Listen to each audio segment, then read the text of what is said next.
वालेकुम। दोस्तों, आज हम देखेंगे कि आप एम एस वर्ड के अंदर आप मेल मर्ज का फ़ीचर कैसे यूज़ करते हैं, ये आपको क्या फ़ायदा देता है। तो नॉर्मली होता ऐसे है कि हमें कुछ चीज़ें ऐसी होती हैं जो एक ही तरह की होती हैं, लेकिन उनके अंदर कुछ चीज़ों की वो तब्दीली होती है और वो हमने बहुत ज़्यादा जनरेट कर रही होती है। लाइक मैं इसमें अगर बात करूँ तो ये स्कूल्स के जो फ़ी चलान्स हैं, जो घरों में ये भेजे जाते हैं, तो उसके अंदर बच्चों के नाम, फादर नेम, क्लास और फिर साथ ही उनकी फ़ी वगैरह वो चेंज होती है, बाकी सारी चीज़ें सेम हैं। या फिर बच्चों के कार्ड या फिर बच्चों का बायोडाटा फॉर्म, तो वो जब आप सारे अलग अलग, लेट्स सपोज आपके पास आपके स्कूल में या आप किसी जगह पे कंपनी में वहाँ पे एम्प्लॉयज़ या स्टूडेंट्स जो हैं वो 100 से अबव हैं, 50 से अबव हैं, 20 से अबव हैं, 500 से अबव हैं, तो वो अगर आप सारों के लिए इंडिविजुअली अलग अलग फॉर्म बनाएंगे, क्रिएट करेंगे, तो वो आपके लिए मुश्किल होगा। क्योंकि नॉर्मली होता है ऐसे है कि आपके पास डाटा ऑलरेडी सेव होता है किसी भी लाइक एम एस एक्सेल के अंदर, एम एस एक्सेस के अंदर डाटा ऑलरेडी सेव होता है, तो उसको प्रॉपर फॉर्मेट में डायरेक्ट पूरे के पूरे जितने भी वहाँ पे इंस्टेंसेस हैं, जितने भी वहाँ पे लोग हैं, स्टूडेंट्स हैं, उनका जितना भी डाटा है उसको डायरेक्टली किसी खास फॉर्मेट में इकट्ठे एक ही दफ़ा आप फार्मेट बनाएं और फिर वो सारे के सारे जो है स्टूडेंट्स हैं, जितने इंस्टेंसेस हैं, वो उस फार्मेट में एक ही दफ़ा एडजस्ट हो जाएं। तो उसके लिए आप मेल मर्ज फीचर इस्तेमाल करते हैं एमएस वर्ड के अंदर।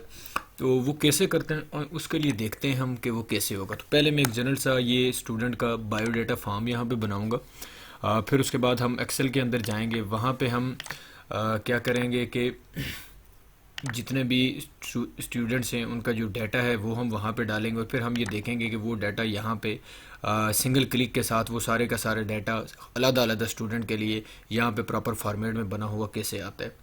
तो उसके लिए मैं कुछ यहाँ पे पेज लेआउट के अंदर चेंजेस कर रहा हूँ।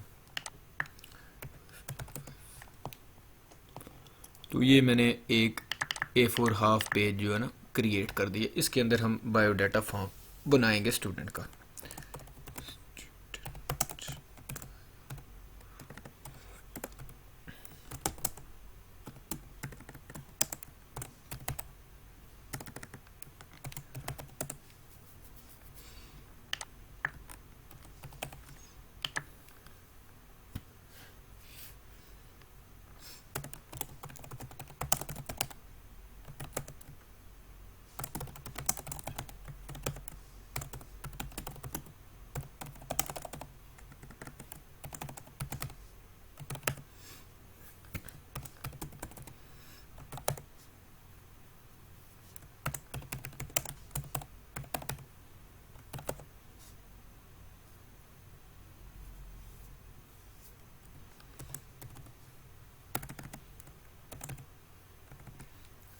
ये कुछ चंद एक चीज़ें जो मैंने लिखी हैं, student name, father name, registration number, class और ब्लड ग्रुप, यानी ये चीज़ें हमें चाहिए हर स्टूडेंट के लिए अलग अलग। मैंने प्रिंट लेना है, लेट्स सपोज ये उसका बायोडाटा का फॉर्म मैंने प्रिंट लेना है, तो डेफिनेटली हर स्टूडेंट के लिए अलग अलग ज़रूरत पड़ेगा।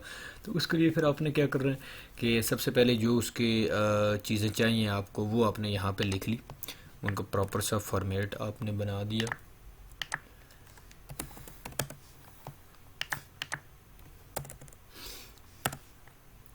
ये आपने बना दी, ये आपने एक जनरल सा biodata form M S Word के अंदर क्रिएट कर ली। अभी आपने ये जो student name, father name, registration number, class और ब्लड ग्रुप आपने लिए, इसके कोरस्पॉन्डिंग आपने वहाँ पे डाटा भी डालना है, ठीक है। यानी इट्स मीन कि ये जो 1 2 3 4 और 5, ये 5 चीज़ें हैं, ये एम एस एक्सेल के अंदर जाके ये 5 कॉलम्स के अंदर कन्वर्ट हो जाएंगी। तो वो आप कैसे करेंगे, इसको ओपन करें एम एस एक्सेल को।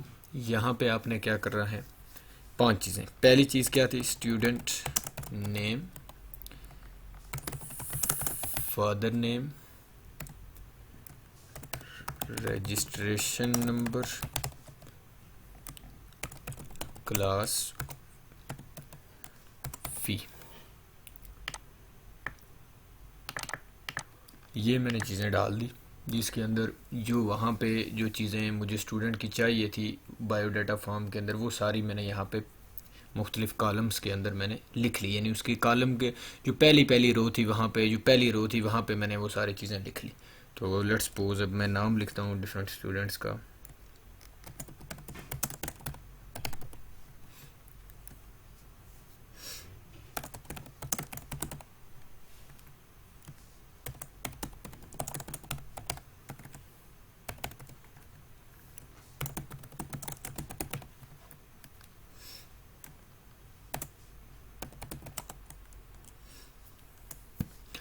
पहले नाम लिख लिया, अब फादर नेम आप डाल सकते हैं कोई भी जो उनका फादर नेम है।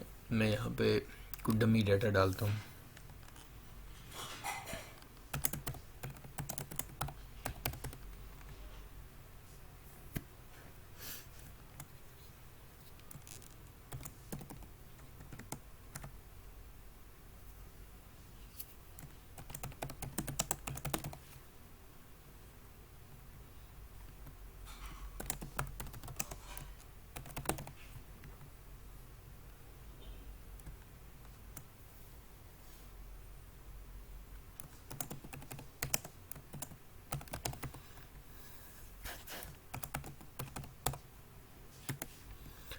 उसके बाद रजिस्ट्रेशन नंबर मैं उनका डाल देता हूँ।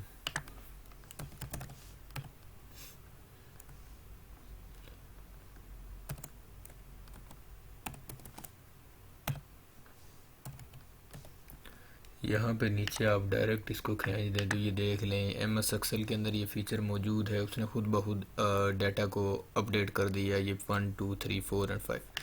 इसी तरह क्लास भी लिख लेते हैं।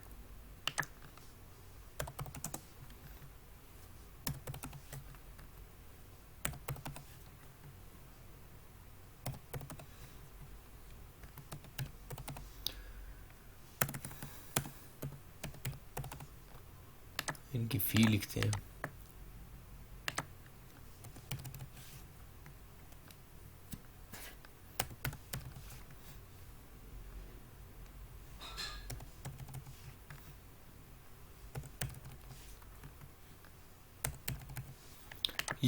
ये सारी चीज़ें जब आपने डाल दी तो अभी आपने क्या कर रहा है, सबसे पहले आपने इस फाइल को सेव कर रहा है।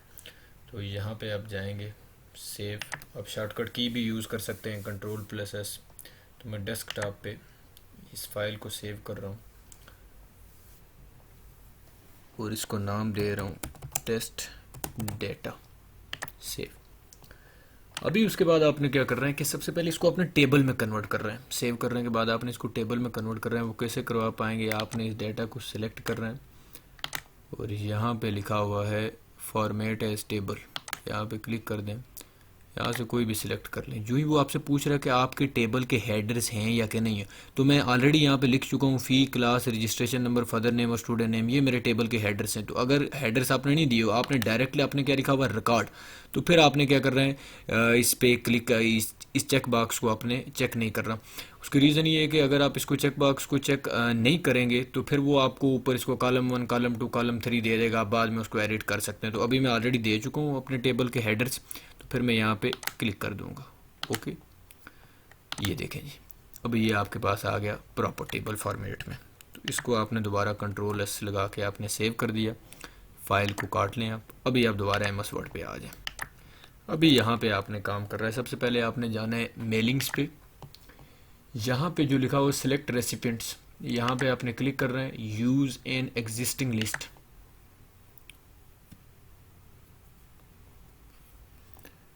यहाँ पे आपने जहाँ पे आपने एक्सेल फाइल अपनी आप टेस्ट डाटा वाली सेव की थी, उसको फोल्डर को आपने ओपन करना है। तो हमने की थी डेस्कटॉप पे, तो उस पर क्लिक करें।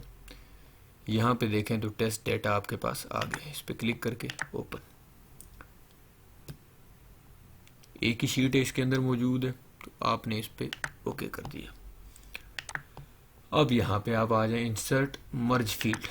ये देख सकते हैं ये वही वाली सारे कॉलम्स का नाम यहाँ पे शो हो रहा है जो कि मैंने MS एक्सेल के अंदर मैंने अपने कॉलम्स का नाम रखा था। तो पहली चीज़ स्टूडेंट नेम के आगे आपने क्लिक कर रहे हैं, इंसर्ट मर्ज फील्ड पे क्लिक कर रहे हैं और यहाँ पे स्टूडेंट नेम। फिर उसी तरह यहाँ पे नीचे आ जाएं फादर नेम। तो यहाँ पे आपने क्या कर रहे हैं, फादर नेम ये सिलेक्ट। फिर रजिस्ट्रेशन नंबर पे आ जाएं।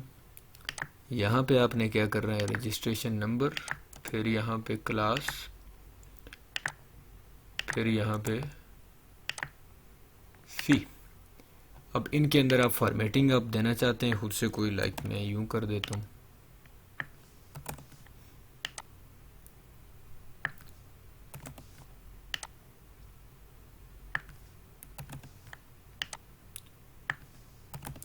अब फीस के बाद हर फीस के साथ ही लिखा हुआ है RS और ये ठीक हो गया।